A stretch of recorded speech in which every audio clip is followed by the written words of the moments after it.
お帰りなさいませ。 Hello! So today we have another episode of Demon Slayer that was really good.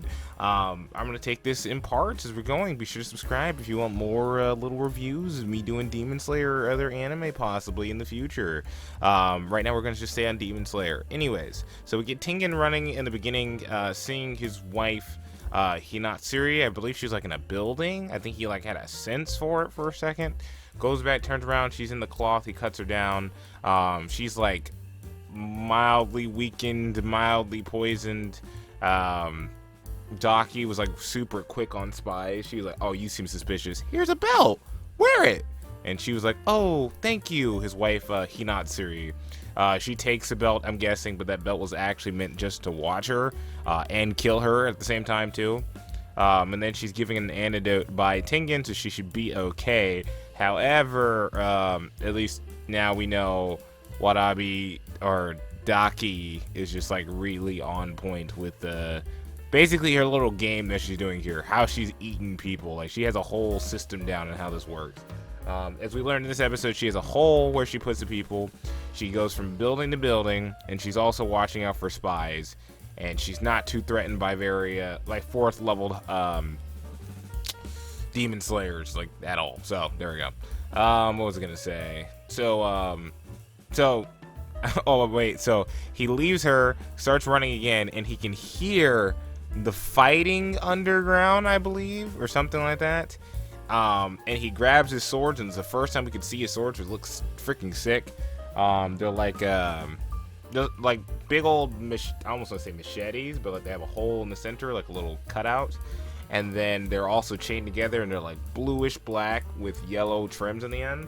And my question is, with big extravagant swords like that, do they have the same guys make the swords for those ones? Like, is it still the same people in the Demon Slayer situation where they're just like, yeah, I need this sword specifically this way?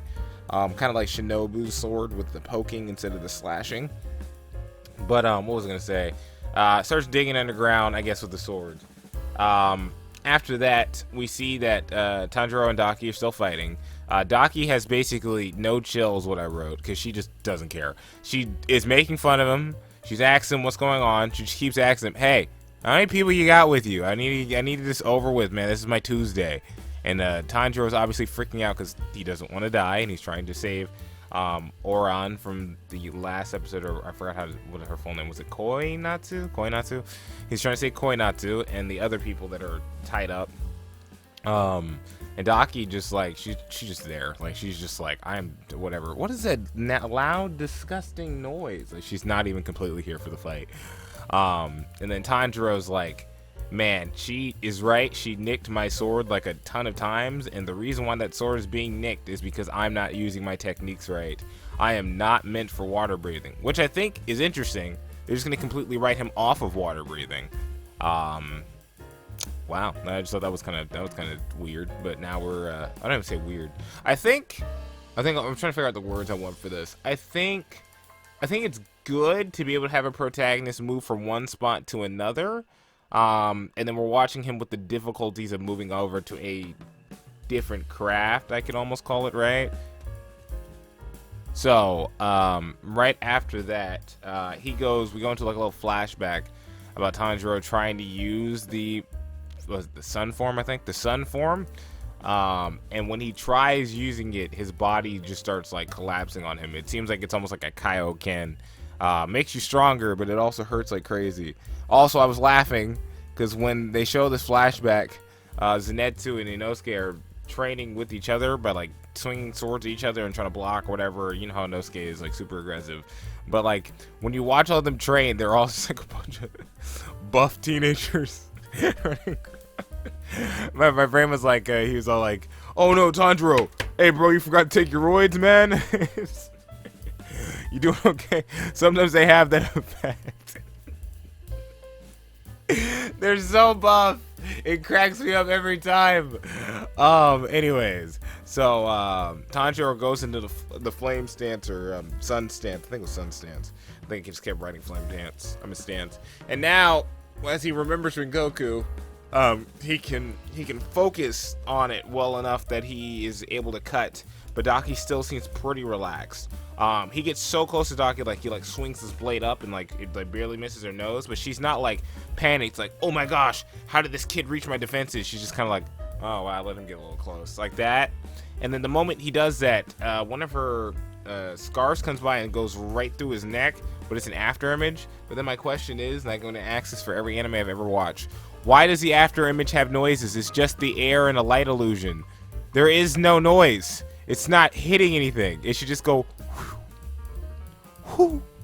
That's as much as you should get. Anyways, so after image, not him.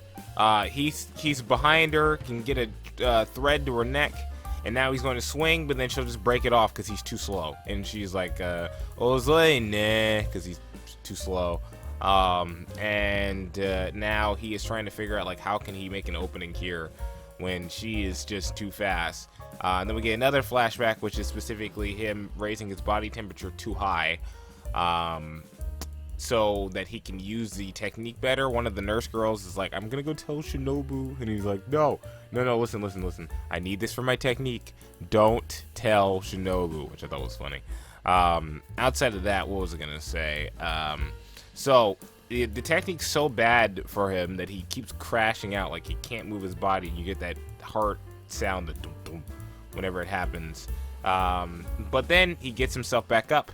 You hear the music from episode 19 back in season 1, the da da da da da da da da da, but it's like an opera or orchestra version now. And he's going and running at Daki, and now we have to wait and see for the rest of their fight. Then we go to Inosuke, who the lady is calling a monster boar, the one lady who saw him last episode and freaked out. And saying he's breaking everything, and he literally does break through the ground, coming out and going, I smell, I know the demon's here, I can smell, or it was the ceiling, one or the other, either way. And then the other girls who were like, ma'am, there is no demon boar monster thing, start screaming with her and run over down the hallway and just staring. He finds a hole where the demon scarf is going down, which makes more sense too, because I would figure, like, why make yourself why have a literal giant hole that every human could walk down and go, oh, this looks like a demon's hole, like all that kind of stuff. So having it be that little tiny scarf hole, which would just look like, what, like a gopher or whatever else, something like that, no one would be able to tell. Smart. Daki, again, is very well planned in how she is getting herself fed. Like, she's got a whole efficient plan. This thing's way too efficient. Anyways, it turns out he can dislocate his body, and so he just jumps in there and starts slithering like a snake all the way down there. Inosuke is freaking crazy. Anyways, he gets down there, finds the scarf, tons of bodies, both of Tengen's wives, Suma and Makio, and also Zenitsu, and a bunch of random people. I mean, he's attacked by this evil, ugly demon worm thing, because I think it's hideous. It calls him ugly, but no, Scarf, you're the ugly one. Then he calls it an overweight worm. Also, at some point, he says, like, wow, all these humans are put up in this scarf. That's pretty savage. And I just want someone to clip that one, cut that piece out, and just have Inosuke say, man, that's pretty savage, on, like, a Twitter response. Anyways, Daki specifically says, he's beautiful, keep him. I'm pretty sure to eat him.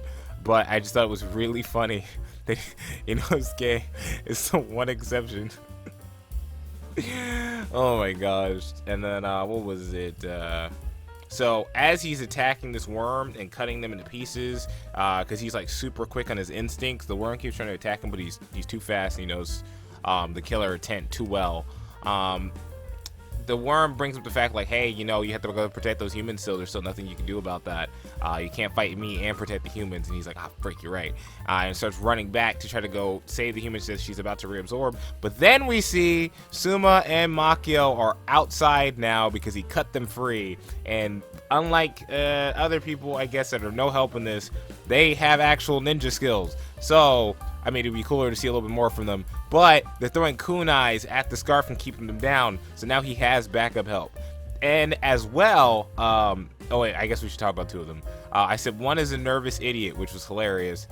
Suma cries, screams, and is really nervous. There's a moment where the scarf's coming at her, and she like barely puts it over her head, and it cuts it directly in half. But she's just like, we're not much help. And then Makio's like, act like you could have any sense, please. I wrote, Suma, don't be a wimp, because that's what Makio says. And then I said, Makio ready. Exactly. Anyways, still needs a little bit more help. and Zenitsu comes down asleep. So you know it's always gonna be trouble right here when you sleep. And then he's as quick as lightning. He cuts like a ton of those freaking things. I think honestly, the only one who makes just as much of an entrance is the person who's gonna be here in a second. But you want to talk about flashy? This man is the disciple of Tegen because Zenitsu's flashy. Oh, really funny one. Inosuke's like, maybe you should just stay asleep like all the time. Maybe that would be a lot more helpful. Anyways, Tegen comes down. He can hear all the stuff. He's breaking through the floor, comes down, and then does basically exactly what Zenitsu does, which is why he should train Zenitsu. And after that, he's basically done. He gives Makio and Suma a compliment, basically, like stay flashy, and we get like a short little flashback of like Makio talking about like I guess kind of the whole like shinobis are dispensable, and maybe like especially Konoichis, because they weren't in the same category as male shinobis, like strength. And I know someone also might bring up the argument like, well, this is a fantasy world. Why aren't there any female ninjas as strong as them? Valid point. I'm just gonna enjoy the story for how it is written right now, and I think they're trying to go more like pseudo historical. What was it gonna go? What was it? Either way, I'm just moving on that point. Either way, she brings that up, and then at one point he's standing with all of them, and he looks like Kakashi talking to his 3 Ginning. They're like in a field. I'm waiting for him to be all like, so, this is Guy Sensei. I don't remember Kakashi's talk specifically, except those who abandon their friends are worse than scum. Only that one. But what's your plan to be a ninja? And I'm waiting for one of them to raise their hand and go, ooh, me, Guy Sensei. I want to be a ninja who only uses taijutsu. I want to show the whole world. I'm just waiting for the dang Lee talk. Also, another point I brought up was, Jesus, all his wives are stacked. They're freak. Another funny thing, if you didn't know about Konoichis, using sex appeal is like half of the job, because it puts your targets at a disadvantage because they're not specifically expecting it. They're like, oh, hey, look at you, sexy girl, ha ha ha ha, and then you just put a knife to their throat, and you have your advantages now. And if you have martial art training, which these girls clearly do, not only are you now in an advantage state, even a response they give you probably won't work that well. It's like Mai Shiranui, because she's dressed up like that quite a bit. Or what's her name? Kasumi? I don't really know. Kasumi kinda. Not as much as like Mai. That's like Dead or Alive and King of Fighters stuff, so that's not important. Point remains is he compliments them. They're really happy about it. They're glad to see him. Suma starts crying. We get a little backstory for the both of them, but only a little bit. When Suma starts crying, both Makio and Tegen kind of made that little joke face thing they write with the big eyes. I thought that was funny. And then he says that we have flashy work. I didn't watch the short for this episode. I just want to kind of get this one out here. I thought it was just Zenitsu yelling about something or whatever else. Either way, point remains. Really fun episode. Golly, dang the wives, smoking. Zenitsu having cool moments again, great. Inosuke being smart and actually being the person to help save the day, basically. Really nice, really nice. I don't think Tengen would have known about the hole had he not heard the sounds. So he was doing work. And then Tanjirou right now is still in the good fight. Will he live? Will he die? That is a question. If you enjoyed this, be sure to watch my other reviews of Demon Slayer and of 86 as we wait all the way till March for the next 86 episode. And I hope you enjoyed. I'll catch you later. See you, Baka Brigade. Bye. I take it back. I watched the very last ending part of the episode. It was pretty funny. I guess in Uzui's Ninja Clan, they picked 3 wives for you at the age of 15 based off your compatibility. Suma walked up first, and then now this prick's over here like, I want to be a ninja now too. And now he's going, all right, then we started training today. And then he runs because Zenitsu is an idiot, and of course he runs away. But never mind. Important cultural effects in Demon Slayer. Okay, now bye.